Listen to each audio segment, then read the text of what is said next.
National actor Vijay Sethupathi హీరోగా national award winning director M Manikandan డైరెక్షన్లో తెరకెక్కిన సిరీస్ కాటాన్. ఇదో ఇన్వెస్టిగేటివ్ థ్రిల్లర్, రూరల్ బ్యాక్డ్రాప్లో డార్క్ కామెడీ అండ్ సస్పెన్స్ ఎలిమెంట్స్తో ఈ సిరీస్ సాగుతుంది. అయితే అనౌన్స్మెంట్ నుంచే అందరి ఐ బాల్స్ని అట్రాక్ట్ చేసిన ఈ సిరీస్ ట్రైలర్ మార్చి 14న రిలీజ్ అయింది. ఆ ట్రైలర్ చాలా ఇంట్రెస్టింగ్గా ఉండడంతో ఇప్పుడు సోషల్ మీడియాలోనూ యూట్యూబ్లోనూ మంచి రెస్పాన్స్ తెచ్చుకుంటాం. ఇక ట్రైలర్ చూస్తుంటే ముండెం లేని ఒక మనిషి తల దొరకడంతో ఈ కథ మొదలవుతుందని తెలుస్తోంది. ఆ తల ముత్తు అలియాస్ విజయ్ సేతుపతి అనే వ్యక్తిదని పోలీసులు గుర్తిస్తారు మొదట. అయితే అతను ఎవరు అని పోలీసులు జరిపే ఇన్వెస్టిగేషన్లో ఆశ్చర్యపోయే విషయాలు తెలుస్తుంటాయి.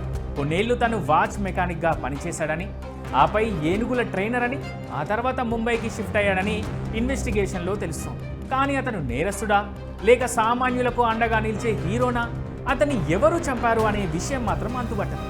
అంతేకాదు తల మాత్రమే దొరికింది, మరి శరీరం ఏమైంది అనే మిస్టరీ కూడా సిరీస్పై ఆసక్తిని పెంచే పాయింట్. ఇక విజయ్ సేతుపతితో పాటు మిలింద్ సోమన్, సుదేవ్ నాయర్, ముత్తు కుమార్ కీలక పాత్రలో నటించారు. ఎం మణికందన్తో పాటు బి అజిత్ కుమార్ డైరెక్ట్ చేశారు. మార్చి 27 నుంచి జియో హాట్స్టార్లో స్ట్రీమింగ్ కానుంది. సస్పెన్స్ ఎలిమెంట్స్తో ఓ మంచి డార్క్ కామెడీ సిరీస్ చూడాలనుకునేవారు ఈ సిరీస్పై ఓ లుక్ వేయవచ్చు.